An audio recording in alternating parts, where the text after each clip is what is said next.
perokok itu mendebatnya selalu gini. Kan cukai itu bantuin BPJS. Gimana Pak betul. Dokter Gia meluruskan hal itu ke orang-orang ini? Betul. Nah, ada yuk pasien BPJS, dokter tahu nggak berapa dividen BUMN Indonesia yang diterima oleh Indonesia bandingin sama cukai rokok? Ya aku searching, kalah dong.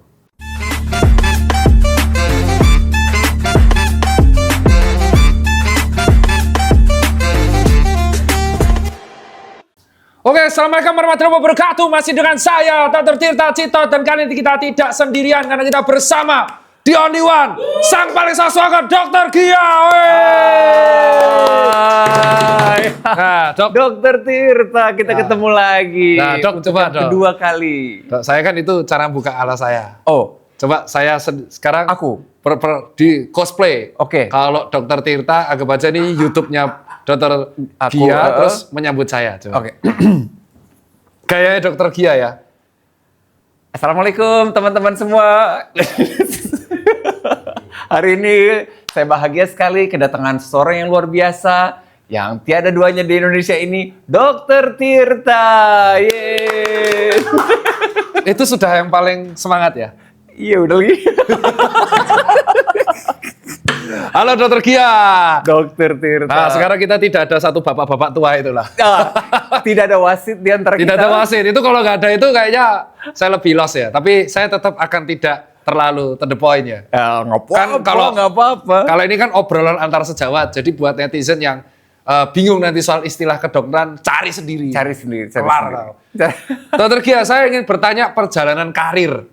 Aduh, ya. Perjalanan karir. Gimana ceritanya akhirnya memilih jalur kedokteran?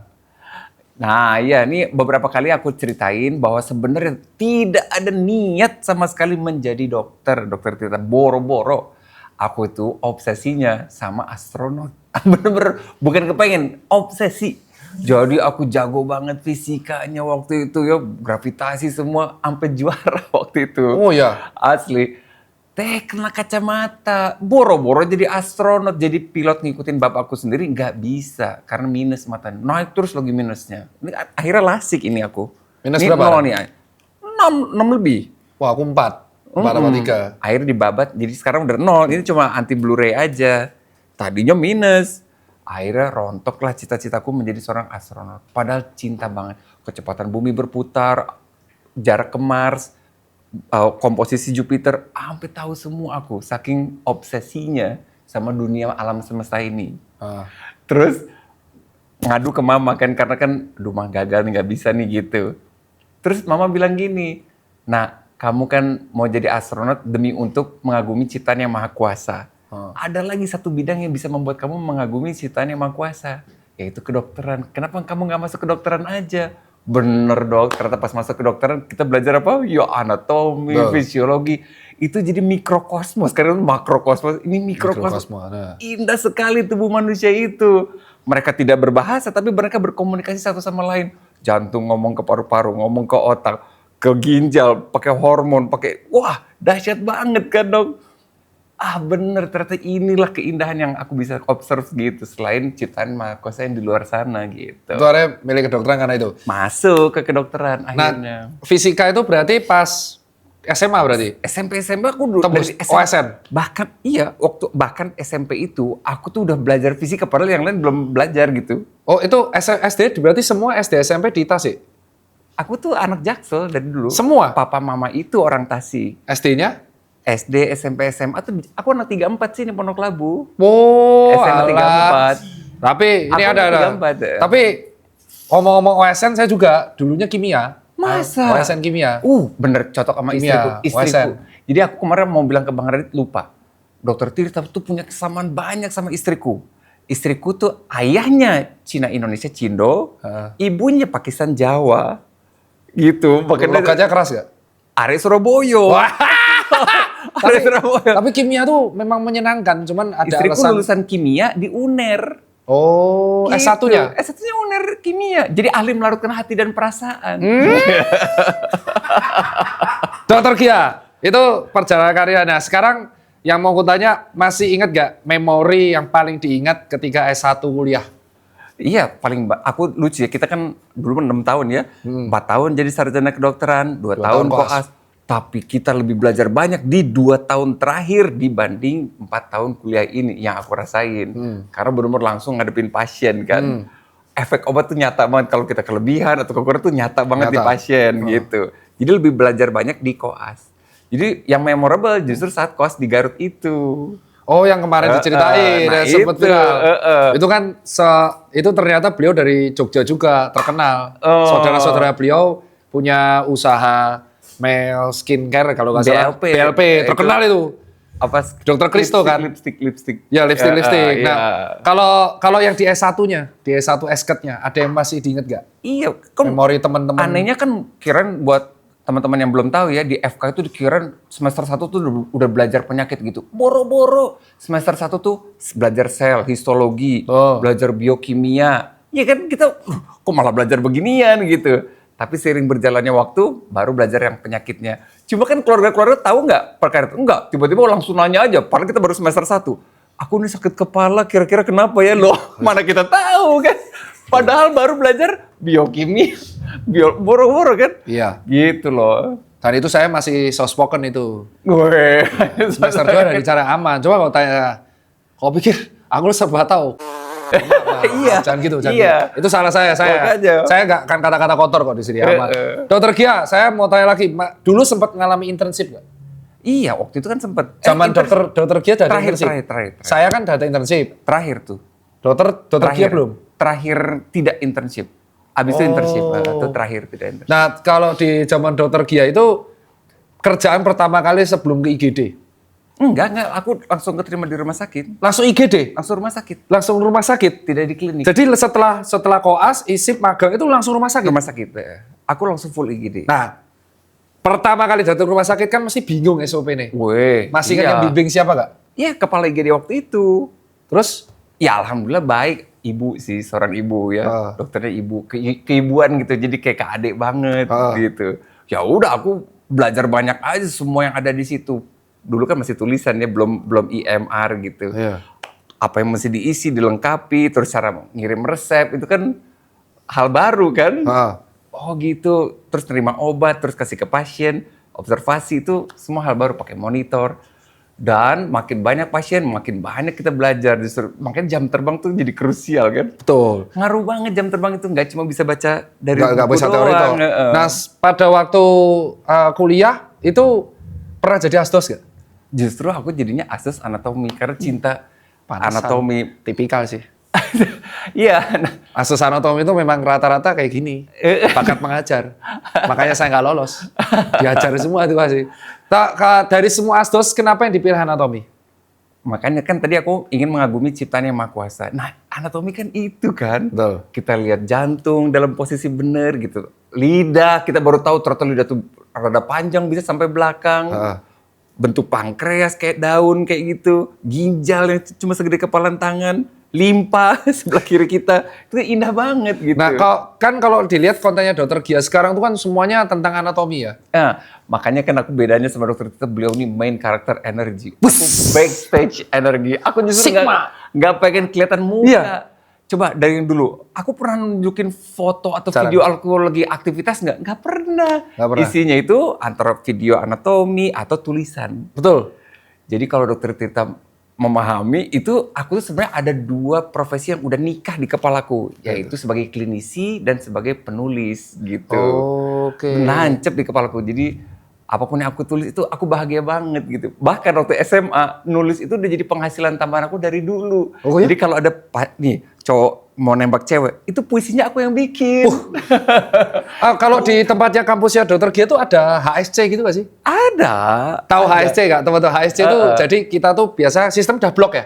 Udah blok kan. Jadi kita tuh ada sistem blok. Terus kita ada teman-teman yang pinter hobi nulis diskusi, terus ditulis.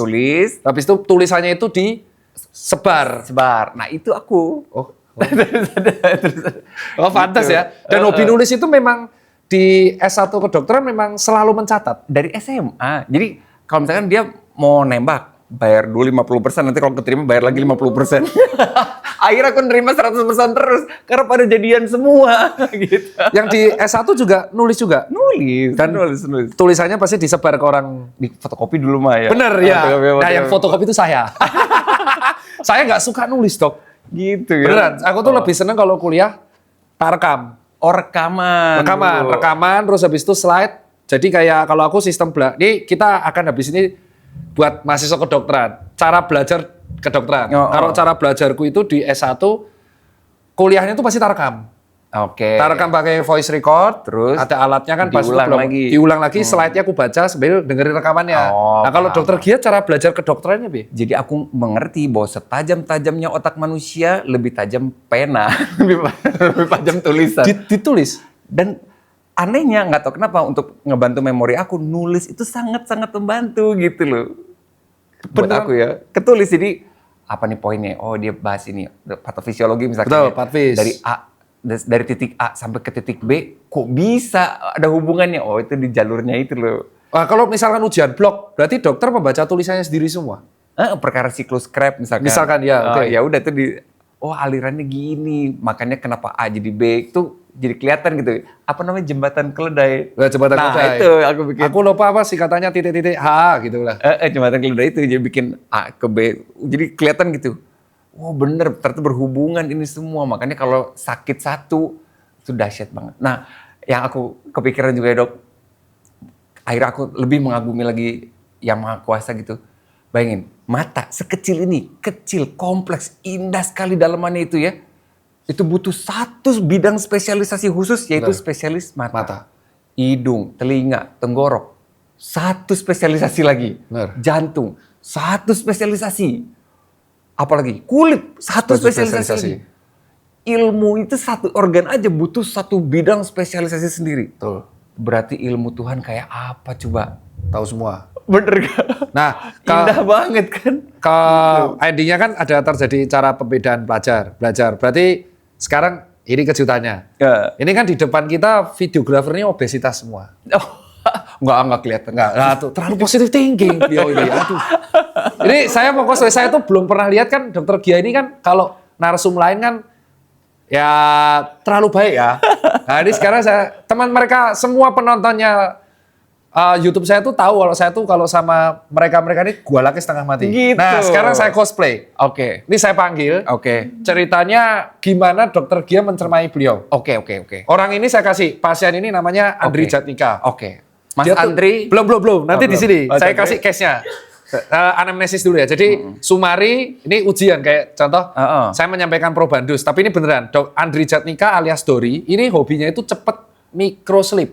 Jadi diem dikit, ngantuk. Langsung. Nah diem dikit, ngantuk. Terus dia tuh mengatur pola makannya tuh sulit. Karena hobinya itu ngedit. Ngedit video itu beliau makan. Nah sekarang dia lagi program olahraga tapi stuck. Nah, gimana cara mengedukasinya? Terus tensinya itu juga nggak stabil. Terus cara ngedukasinya biar dia itu mengatur intermittent fast atau mengatur pola makan. Ya, ini tak panggil orang ya. Mana dia? Ini nanti di sini. Nah, kalau di tangan saya, ini saya. Kalau beliau di tangan saya cuman gini. Ya nggak apa-apa sih kalau mau olahraga kayak obes gini terus, ya paling besok stroke. Saya cuma gitu. Terus kata netizen, wah galak sekali langsung dikit-dikit stroke. Nah sekarang request netizen, coba kalau timnya Tirta langsung ke dokter Gia. Nih, Iya. Nih saya panggil lah. Saya pergi bentar, saya nonton dari samping nih ya. Ayo. Sini. Cara beliau ngedukasi langsung. Belum pernah ya? Belum. Nah, ini beneran belum. Kalau ketemu pasien ya? Belum. Sini. Duduk. Pasang sendiri. Nih lihat ya. Ini beneran kalau ketemu pasien kayak gini kan? Iya. Ini sekarang berat terakhir berapa? 122. 22. Oke. Duduk. Saya mikir. Aku manggil Dori aja. Dori aja. Dori, manggilnya Dori. Saya kameramen, fakta lihat nih, dari sini. Nih, kameramen ya. Lihat, beliau yang edukasi langsung. Iya. Apa sih?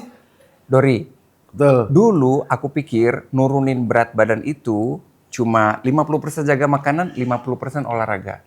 Ternyata aku salah, Dori. Jaga makanan itu cuma 20%. Olahraga cuma 20%. 60%-nya niat dan keikhlasan menjalankan si 40% ini. Oke? Betul. Berarti harus kamu miliki si 60% ini.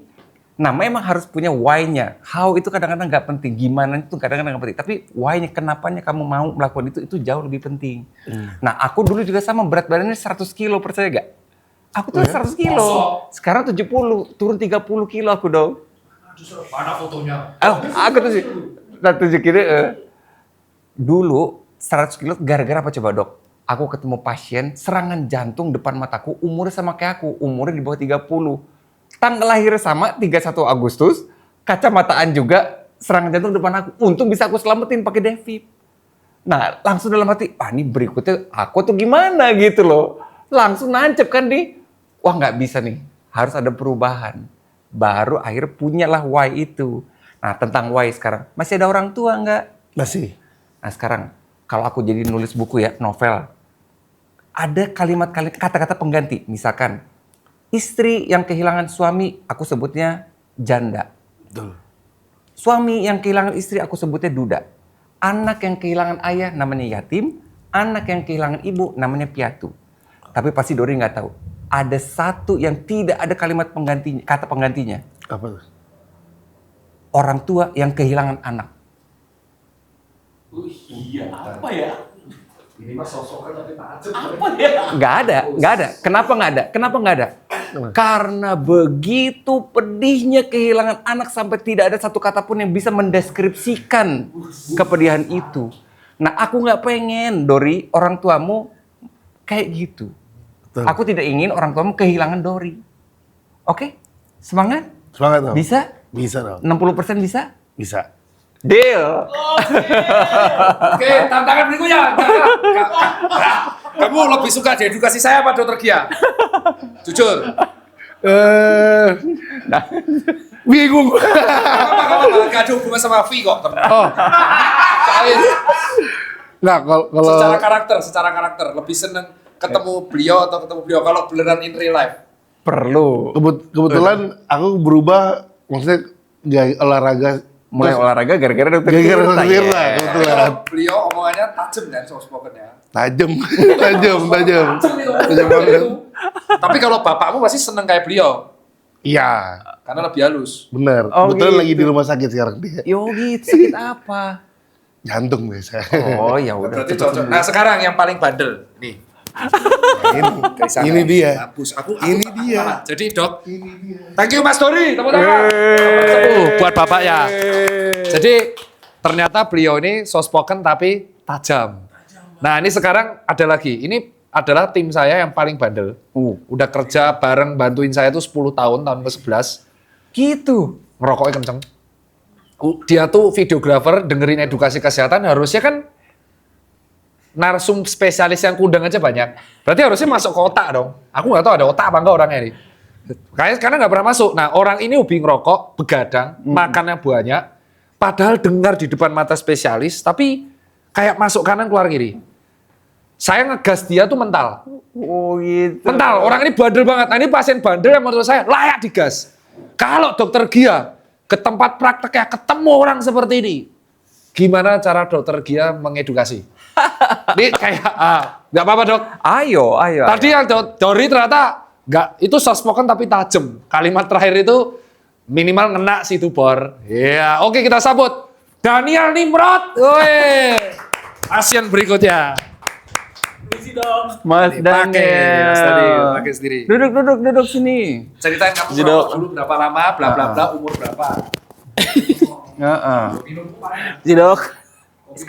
Dok, ini lahiran tahun berapa? 84 dok.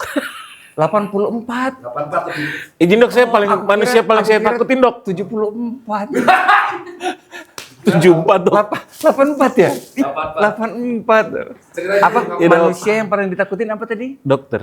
Gitu karena Ya takut aja dibuka suara. Dia nggak pernah check up, nggak mau cek tensi. oh gitu. Coba bisa nggak dokter membujuk dia untuk berubah ya? Iya, paham. Jadi Cerita dulu ya, kamu merokok berapa lama? cerita. Saya Dari ngomong- SMP. Dari SMP dok. Oh, oke. Sampai Terus sekarang. Ya karena ngedit itu pusing dok, Iya, ngantuk. butuh fokus. Ya Stres gitu. tingkat tinggi butuh diturunin. Sangat dok. Jadi Oke, paham. rokok tuh sangat setia gitu. Oke. Nah, gimana kalau aku bilang ternyata kamu selama ini ditipu oleh rokok? Coba ya, nih aku ceritain. Kalau kamu stres, ada perubahan napasmu jadi pendek dan cepet. Setuju. Bener kan? Setuju. Terus gimana cara biar rileks turunin stres? Tarik nafas yang dalam dan panjang. Nah, jangan-jangan selama ini kamu ditemenin rokok, kamu ketipu sama rokok. Kamu kira kamu rileksnya gara-gara rokok, tapi ternyata karena perubahan pola nafas kamu. Coba, nih. Tahan. Jadi dalam dan panjang. Jadi rileks kamunya. Iya. Oh. Jangan-jangan gara-gara pola nafas kamu, bukan dari rokok kamu. Sebenarnya tanpa rokok juga bisa dong. Kalau gitu rokoknya nggak usah dibakar. Nggak usah dibakar. Oh gitu. Tahan, lepas, relax. Kamu ketipu sama rokok selama ini berarti? Serius, Dok? Iya. Nggak usah dibakar. Cobain aja. Iya, Kamu belum relax. pernah. Belum pernah sih. Cobain dong. Jadi kamu sudah melakukan kesia-siaan selama belasan tahun. Apa mau diterus-terusin? Sih, Dok. Enggak kan? Terus menurut kamu kehidupan ini kita punya kesempatan 1 atau 2 kali? 1 doang, Dok. Udah kan? Cuma 1 ya? Nggak ada Udah lagi habis sih, itu nggak ada nggak lagi? Nggak ada. Bener, nggak ada lagi? Nggak Nggak ada. boleh, nggak boleh nambah gitu? Nggak boleh? Nggak bisa, Dok. Kayak mati, habis mati udah. Udah kan? Pernah ketemu nggak yang meninggal balik lagi? Belum pernah, Dok. Belum Jadi ada. cuma sekali nih yakin? Sekali. Kalau cuma sekali, gimana kalau kita sepakat kita hidupnya sampai minimal 80 tahun deh? Iya. Jangan cuma sampai 50. Deal? Nah, Dok. salah satu Deal. yang mendekatkan kamu atau menjauhkan kamu dari peluang kamu hidup 80 tahun, ya rokok dan obesitas. Aku harus jujur sama kamu ya, Iya, Dok. aku belum pernah nemu pasien yang usianya di atas 80 yang gemuk. Oh ya? Selalu kurus, selalu langsing. Di atas 80, Dok? Aku belum pernah nemu yang di atas 80 yang gemuk. Yang masih hidup? Gitu. Jadi kalau gitu kita tinggal, ayo sepakat turunin berat badannya, persentase lemak ya terutama, Iya. sama rokoknya. 60% tadi, Dok ya? Iya gitu. Komitmen. Deal? Deal. Yuk. Deal, Dok. Deal. Deal, Dok. Giliran aku yang edukasi kamu denger. Keren Giliran dokter Gia yang edukasi diem dia. Ini kalau aku yang edukasi bantah terus loh, Dok. Aman, aman, aman, aman. Giliran dokter Gia ngomong, G, ya Dok. Aduh, nih berikutnya yang terakhir. Kita terakhir gimana? Terakhir ini pasien orang tua. Orang tua? Orang tua, umurnya 50 tahun. Tapi dia bantuin aku tuh baik. Namanya Pak Denny. Pak Denny. Pak Denny dia orang orang Jawa tapi gede di Medan. Jawa tapi gede di Medan. Setiap diedukasi pasti balasnya gini, Dok. Pak Tirta kan belum sampai setua saya. Pusing kan? Ini dokter Gia nih. Ini problem. Iya. Ini Iya. saya menanyakan. Ternyata 2 tantangan challenge soft spokennya tidak pecah. Ini sekarang pasien tahap paling akhir. Iya. Jadi iya. tua. Setiap dinasihati bilang dokter Gia kak, Pak Tirta, Pak Bos ya, Pak Bos kan belum Kepala mencapai 5. Usia kepala 5. Kalau Pak Bos Oke. dan usia saya, coba nanti kayak apa. Oh. Ya, terus nomor 2, dia ini kalau disuruh check up nggak mau, nggak mau, bahkan suruh cek darah lengkap, selalu menyombongkan, saya aja kayak gini tetap lari 5 kilo kuat. Donor darah tetap aman, ngapain check up? Justru kalau ke dokter itu membuat saya cepat sakit. Woi. Insecure. Nggak pernah mau ke dokter. Beran anti obat. Kemarin demam. Anti obat. Anti obat dikasih paracetamol, enggak. Bagi saya demam air itu putih aja? air putih dan lari. Woi, malah lari. Lari, demam lari. Itu dia doang. Yang nomor 3, kan aku ngasih edukasi makanan. Jadi dia tuh obes. Obes, jadi overweight, buncit. Obesitas sentral. maksudnya. Sentral, gede. Terus dia selalu bilang gini, hidup tuh udah tua. Hidup tuh udah Hidup saya udah tua. Oh, hidup saya Makan udah tua. enak ya jangan di skip. Wah. Ngapain makan enak cuman pelan-pelan, semua dimakan. Akhirnya gemuk. Dan kalau dinasihati ngegas. Setiap makan yang garam-garam dikit, tekanan darah tinggi, marah-marah. Nah, gimana membujuk orang ini? Nah, ini saya panggil yang terhormat Pak Denny. Nggak usah. Ini dia, monggo. Coba ceritain lah. Pak Denny, duduk. Ini pertama kali beliau ketemu dokter. Gitu ya, akhirnya anggap aja Selain bukan saya dokter dipasang kalau dulu. gitu. Oh, iya. Dipasangin. Nah. Monggo, ceritain kamu udah berapa? Pak Denny udah nikah ya? Pernah nikah. Pernah tapi udah nikah. ada anak. Udah anak 1. Umur berapa sekarang? 20. Wow, udah 20 tahun ya. Jadi Pak Denny tuh 50 tahun, terus anaknya udah 20 tahun. Iya. Jadi tadi yang ceritain dokter Tita udah memahami sekarang Pak Denny, kebayang lah. Cuma bener dokter Tita belum 50. Tapi Pak Denny juga belum 70. Iya. Bener gak? Bener. Kita semua belum ada yang nyentuh 70. Nah aku itu Pak Denny di rumah sakit udah ketemu 2 kubu.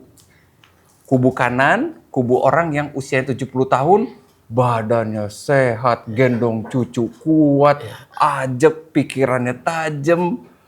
Ada lagi kubu yang 70 tahun, gak bisa ngapa-ngapain. Oh, iya.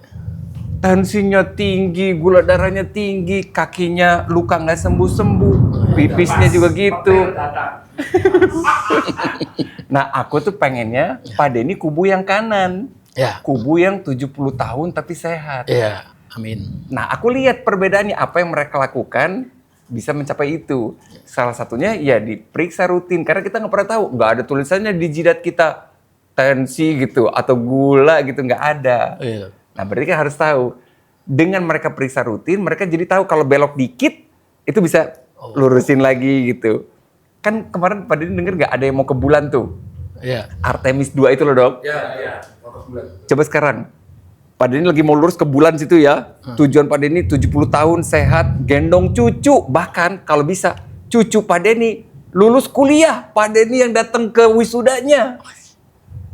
Terus tapi tiba-tiba Pak Denny melenceng 1 derajat. Set. Jos. Padahal cuma 1 derajat Pak Denny. Kesana jadinya. Padahal tujuannya itu. Nah tujuannya periksa rutin yang setahun sekali itu cek medical check up itu biar kalau belok dikit lurus-lurusin, belok dikit lurus-lurusin, belok dikit akhirnya nyampe. Oh, iya. Kebayang gak? Iya. Jadi bener boleh Pak Denny lakukan yang sekarang lakukan, tapi kalau hasil pemeriksaannya butuh koreksi dikit biar tujuannya nyampe, ayo dikoreksi bareng-bareng gitu. Bisa ya? Mau bantah kok. Karena harapannya adalah Pak Denny nyampe usia 70 nanti punya cucu juga bisa, bahkan bisa ke nikahannya cucu. Seru kan? Kok nggak bantah? Ayo bantah dong. Kalau aku yang Oke. ngomong sih, Pak. Ya. Ayo coba bantah. Memang di Indonesia itu dok, sedihnya ya. Kenapa sampai muncul program CKG itu, cek kesehatan gratis itu? Karena udah ada survei kesehatan Indonesia 2023. Warga Indonesia yang ikhlas periksa rutin setiap tahun itu hanya 7% saja. Nah ini bagian 93%-nya. Iya, 93%. Sampai akhir sama pemerintah dikasihlah cek kesehatan gratis setiap ulang tahun. Boleh tuh Pak dimanfaatkan, kan nggak keluar uang gitu. Iya. Hanya waktu dan tempat aja mampir ke vaskes terdekat gitu. Oke, Dok. Oke, Oke, deal? siap. Mana? Makasih, Dok. Giliran aku yang ngomong ya. Kalau aku yang ngomong, nggak mau dia. Ini aja habis makan dia. Makan banyak. Dok, Jadi aku kadang-kadang tuh mau ngobrol sama dokter Tir tadi, ini tema kali ini bagus banget. Aku sebutnya tema what if. Nah itu, mau saya tanya tuh. Gimana jika Indonesia sehat, Indonesia emas tercapai 2045? Terbebas dari penyakit infeksi, campak, cacar, dan lain-lain. Betul. Terbebas dari penyakit degeneratif ya, penyakit-penyakit kronis, turun semua angkanya. Itu bener-bener nyampe. Masalahnya kondisi sekarang harus jujur-jujuran. Ayo kita bahas masalah kesehatan Indonesia. Dari segi pembiayaan aja. Kan kita tiap bulan iuran BPJS bener gak? Betul. Pada bayar. Bayar 1 kakak lagi, bukan sendirian. 1 kakak kita bayar. Ya. Kita kan patungan tuh Ya. ke BPJS. Aku dokter HD, tiap hari cuci darah pasien. Coba, ada yang tahu nggak berapa rupiah yang BPJS keluarkan untuk 1 pasien HD ku cuci darah? Itu kira-kira 1 juta rupiah, biar gampang hafalinnya ya. 1 juta. Seminggu dia harus 2 kali, berarti dia harus keluar BPJS 2 juta. Sebulan 8 juta. 8 juta. Jumlah yang cuci darah rutin di Indonesia tiap hari, tiap 2 minggu, seminggu 2 kali itu adalah 200.000 orang. 200.000 kali 8 juta berapa triliun dok? Wah, 16. Ampun kan? Iya. Itu uang kita semua, uang iuran kita semua. Nah, ini mau diterus-terusin atau gimana? Kita sanggup enggak? Apa mau jadi 500.000 orang cuci darah? Atau 1 juta orang cuci darah? Sanggup enggak? Apa mau naikin iurannya BPJS? Keberatan enggak gitu loh. Nah udah gitu sih uang yang dikasih sama BPJS ke rumah sakit, emang buat kita dokter-dokternya? Enggak. Rupiahnya kan kecil buat sekali. kita, sangat-sangat kecil. Kemana tuh uangnya? Buat pemilik, bukan pemilik, buat si pembuat mesin. Pembuat mesin cuci darah itu, emang ada bikinan Indonesia, Dok? Nggak ada. Manufakturnya itu yang bagus-bagus masih buatan Jerman, Jepang. Jadi uang kita iuran bulanan triliunan ke sana semua. Ya gimana rupiah makin nggak melemah gitu loh. Ya. Semakin banyak jumlah pasien, semakin operasi jantung, stand jantung. Emang ada yang bikinan Indonesia standnya? Nggak ada juga. Uang kita semuanya ke luar negeri. Sedih banget kan? Makanya what if yang ada di kepala saya, kita berdua kolaborasi, ya Ian dan Yangnya Indonesia ini. Terlalu baik tapi Anda, Dok. Dokter terlalu tegas, cocok. Kita butuh. Kalau soal what if ini kan bisa terjadi. Tapi saya menanyakan ini bagus pas. What if? Soal what if-nya dokter ini kita harus tahu pembatah. Ada 2 besar nih yang saya tanyakan. Ya, Dan saya malas berdebat sama 2 orang ini yang bisa menghalangi what if. ya. Yang pertama, perokok itu mendebatnya selalu gini. Kan cukai itu bantuin BPJS. Gimana Pak betul. Dokter Gia meluruskan hal itu ke orang-orang ini? Betul. Nah, ada juga pasien BPJS, dokter tahu nggak berapa dividen BUMN Indonesia yang diterima oleh Indonesia bandingin sama cukai rokok? Ya aku searching, kalah dong. Dividen BUMN kita, kumpulin semua BUMN yang teman-teman kenal, kumpulin dividennya nggak sampai 100 triliun. 90 atau 80 gitu. Setahun. Cukai rokok 200 triliun. Oke. Makanya dia ngerasa menjadi pahlawan Indonesia. Memberikan 200 triliun. Tapi aku tanya lagi, Pak, Bapak tahu nggak berapa BPJS dapat dari cukai rokok? 0, karena BPJS tidak terima dari cukai rokok. Terimanya dari PBI yang dibayarin pemerintah, BPJS kelas 3. Iya kan? Habis itu dapat dari mana lagi BPJS? Dari iuran kita yang tidak dibayarin pemerintah, tapi yang nyicil yang tiap bulan bayar gitu. Tidak dari cukai rokok. Padahal pengeluaran besar BPJS salah satunya buat para perokok. Itu ventilator. Sekali pakai ventilator ada yang tahu nggak berapa? 18 juta. Sekali pakai venti itu. Itu uang siapa? Uang BPJS. Jadi kalau dihitung-hitung 200 triliun cukai rokok ambles, nggak ada makna dan manfaatnya untuk kesehatan. Nah, aku juga sangat mengerti buat para perokok. Aku udah hafal banget keyakinan dan keimanan mereka bahwa tidak ada kematian karena rokok. Baru mau saya tanya. Tidak ada kematian karena rokok. Mereka selalu debat itu. Nggak, kematian itu karena diabetes, karena obesitas, karena Jantung. tensi. Tidak ada yang karena rokok. Gitu. Itu sudah jadi keimanan mereka.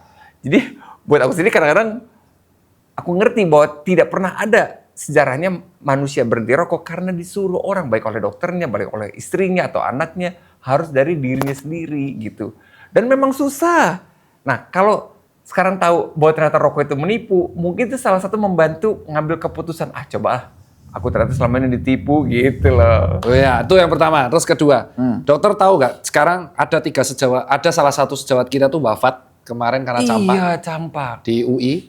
Dan campak ini kan harusnya kita PR untuk eradikasi seperti polio. Iya. Dan Sampai ada 0 gitu. sampai 0 dan ada penggalakan mengenai edukasi vaksin. Iya. Tapi tren orang tua yang mulai anti vaksin Mulai banyak. Nah, gimana kalau pasien tersebut, ini saya tanya beneran ya. Iya. Ini pasti netizen juga akan marah, sales vaksin dan kawan-kawan, itu pertanyaan terakhir. Iya. Tapi gimana Dokter Gia cara mengedukasi orang tua seperti ini? Iya. Karena Dokter Gia itu kan sabar. Saya tuh titik sabarnya rendah. Setipis tisu. Kalau saya ketemu orang gini, pilihannya cuma 2. Oke, seleksi alam, Mbak, monggo. Saya nggak mau ngabisin. Nah, kalau Dokter Gia kan, lihat tadi, Daniel yang ngeyel sama Pak Denny yang ngeyel aja di depan Dokter Gia aja terdiam. Sama saya tuh bantah.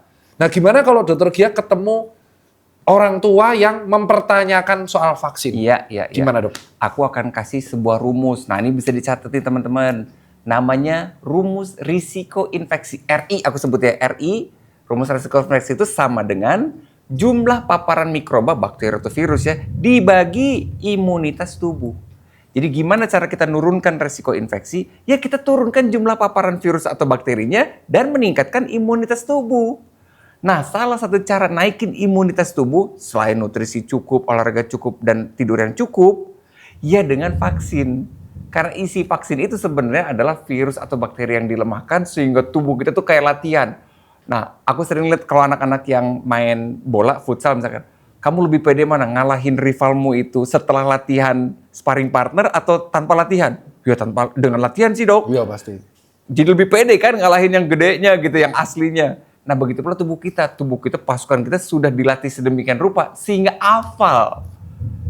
Ada kata-kata Allah bisa karena biasa. Sebenarnya itu kata-kata Allah tuh dari kalah.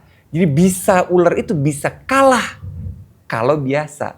Berarti gimana cara ngebiasainnya?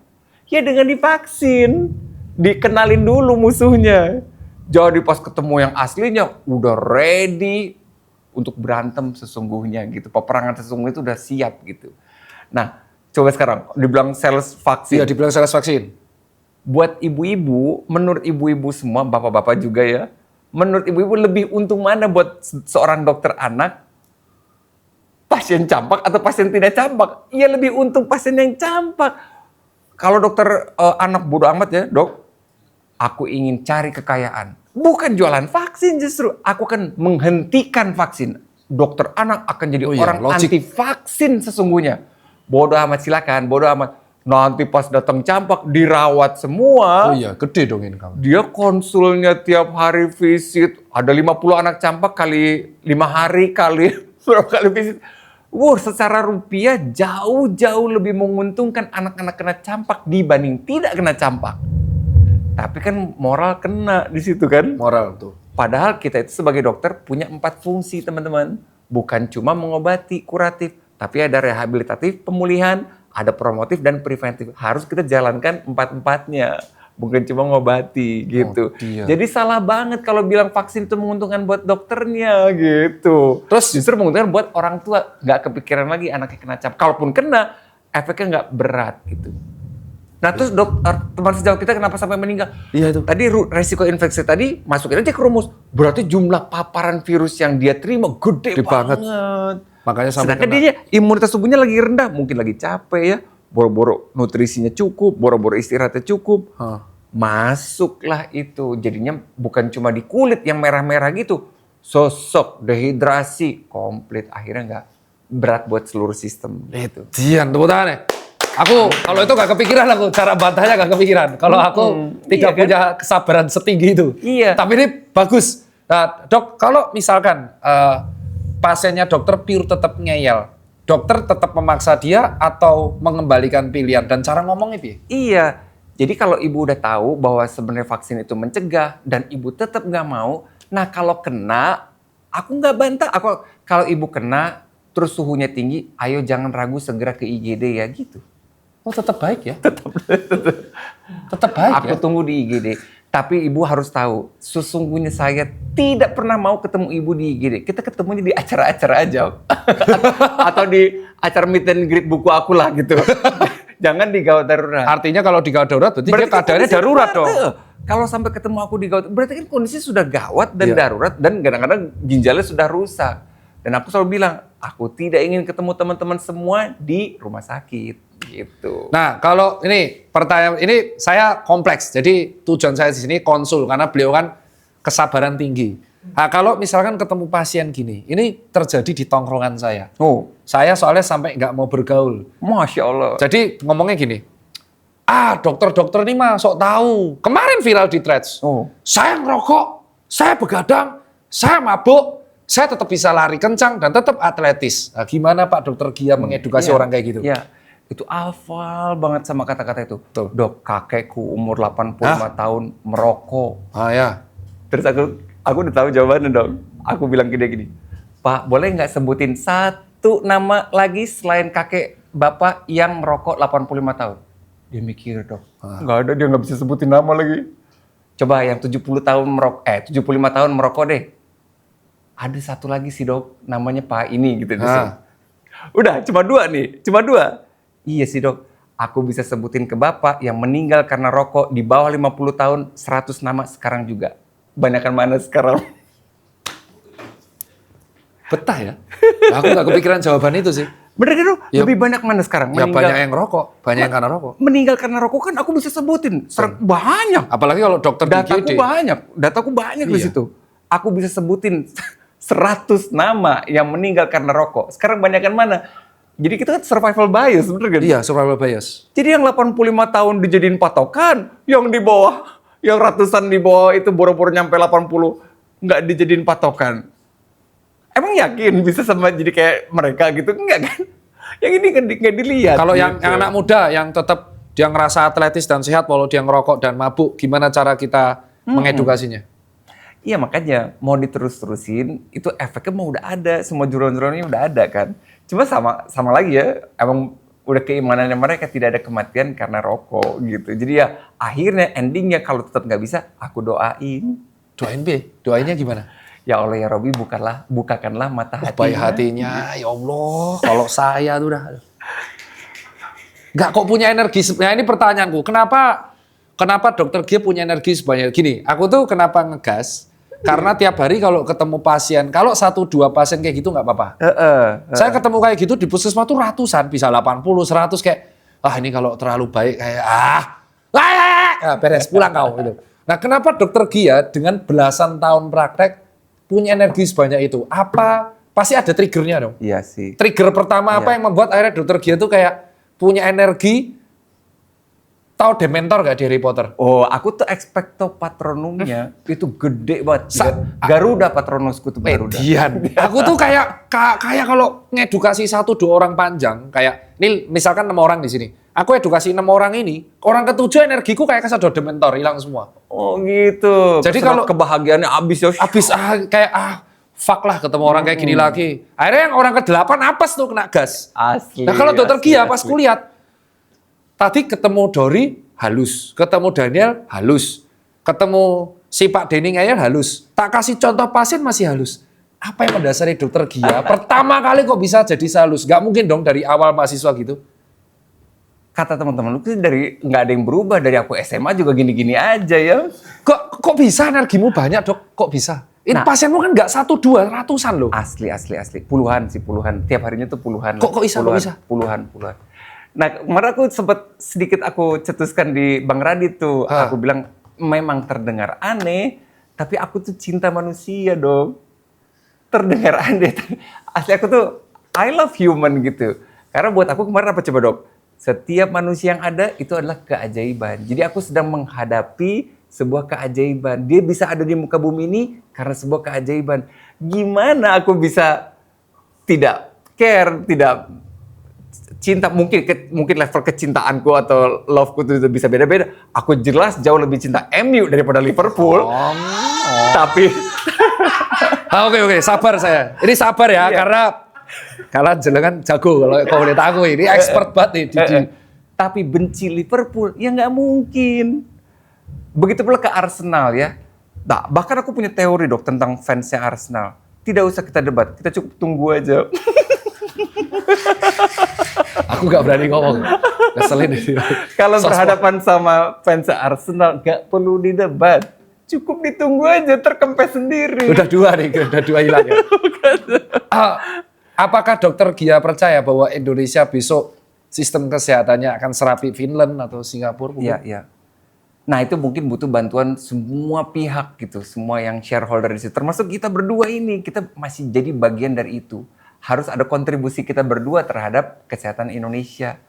Mau diterusin kuratif only, ya pasti berantakannya. Kita miskin, nggak akan mampu.